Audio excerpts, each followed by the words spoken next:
बिस्मिल्लाहिर्रहमानिर्रहीम। अस्सलामुअलैकुम प्यारे दोस्तों, हज़रत हसन बसरी रहमतुल्लाह अलैह फरमाते हैं कि मैं एक मुत्तकी शख्स के जनाजे में शरीक हुआ। नमाज जनाजा अदा करने के बाद सब लोग वापस घरों को लौट गए और मैं जंगल की तरफ चल दिया कि वहाँ कुछ देर बैठकर अल्लाह की कुदरत पर गौर व फिक्र कर सकूं। मैं घने जंगल में एक मुकाम पर बैठ गया कि अचानक मेरी नज़र दो दरख्तों में छुपी एक गार पर पड़ी। मैंने दिल में ख्याल किया कि ये डाकुओं की कोई अमा जगह होगी, लेकिन फिर मैंने इसके करीब जाने का इरादा किया। जब मैं गार के करीब पहुंचा तो क्या देखता हूं कि अंदर एक नूरानी सूरत वाला शख्स इबादत कर रहा है।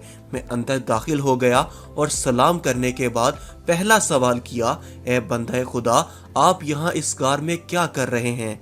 उन्होंने जवाब दिया, जनाब मैंने सुना था कि बसरा में बहुत से नेक लोग मौजूद हैं, लिहाजा मैं इनसे फैज़ पाने और अल्लाह के हजूर इबादत करने के लिए मुल्क शाम से बसरा आ गया। अब मैं यहाँ इसी गार में रहता हूँ और अल्लाह की इबादत करता हूँ। मैंने फिर सवाल किया, ए नेक इंसान, तुम्हारे पास खाने पीने का बंदोबस्त कौन करता है? उन्होंने जवाब दिया, जब मैं भूख महसूस करता हूँ तो दरख्तों के पत्ते खा लेता हूँ, जब प्यास लगती है तो नदियों का पानी पी लेता हूँ, इसी तरह मुझको सब कुछ मैसर है। मैंने अर्ज़ किया, अगर आप कहें तो मैं आपके लिए खाने को कुछ भिजवा दिया करूं? उन्होंने कहा, नहीं, मैं इतने सालों से दरख्तों के पत्ते खाकर जिंदा हूँ, मुझे रोटी सालन खाए हुए अरसा गुजर गया, अब मुझे इसकी कोई ज़रूरत नहीं। मैं इसरार करने लगा कि मुझे इजाज़त दें कि मैं आपकी कुछ खिदमत कर सकूं और हमारे लिए भी बरकतें लिखी जा सकें। तब उन्होंने फरमाया, ठीक है, अगर आप मेरे लिए खाना लाना चाहते हैं तो ठीक है, बस आटे की 2 रोटियां, सालन नहीं, बस थोड़ा सा नमक लेते आएगा। मैंने ये सुनकर उनसे इजाज़त ली और घर आ गया। घर आकर मैंने 2 रोटियां बनवाई और उन पर नमक रखकर वापस जंगल की तरफ चल दिया। जब मैं गार के करीब पहुंचा तो क्या देखता हूं कि गार के मुंह पर एक बहुत बड़ा खूनख्वार शेर बैठा हुआ है।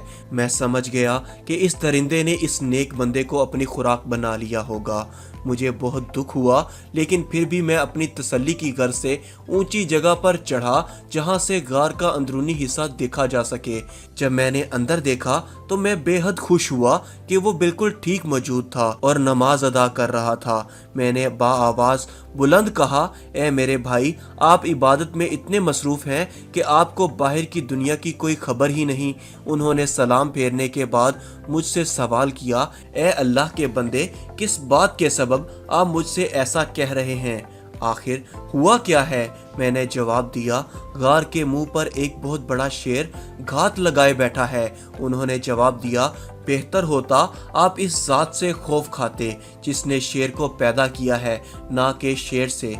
फिर वो शेर की तरफ मतवज्जा हुए और फरमाने लगे, ए दरिंदे, अगर तू यहाँ मेरे रब के किसी हुक्म पर कादिर है, अगर मुझे नुकसान पहुँचाने का तुमको हुक्म मिला है तो मैं तुझे रोक नहीं सकता, लेकिन अगर ऐसा नहीं है तो यहाँ से चला जा कि तू मेरे और भाई की मुलाकात में खलल डाल रहा है। अभी इस बंदे की बात मुकम्मल ना हुई थी कि वो शेर वहां से ऐसा भागा जैसे उसे अपना शिकार नजर आ गया हो। इसके बाद मैं गार में पहुंचा और उनके सामने खाना पेश कर दिया कि जो आपने फरमाया था वो हाजिर है। मैंने जौ की रोटियां थाल में रखकर उनके सामने पेश कर दी। वो हसरत भरी नज़रों से उन्हें देखते रहे और रोते रहे, हत्ता के रोते रोते हिचकी बन गई।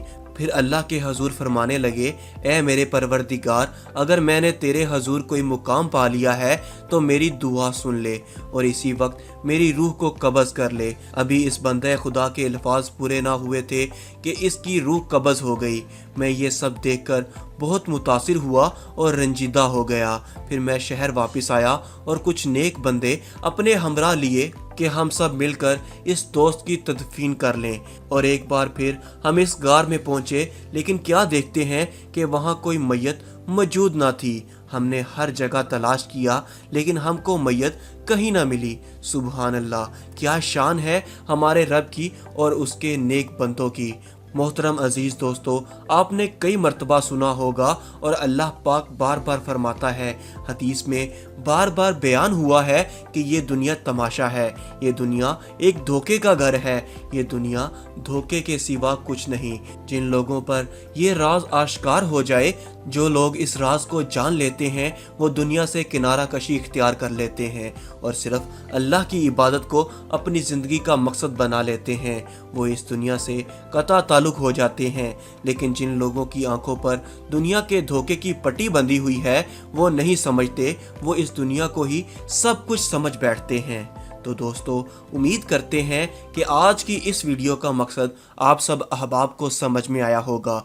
मिलते हैं अगली वीडियो में, तब तक के लिए अल्लाह हाफिज़।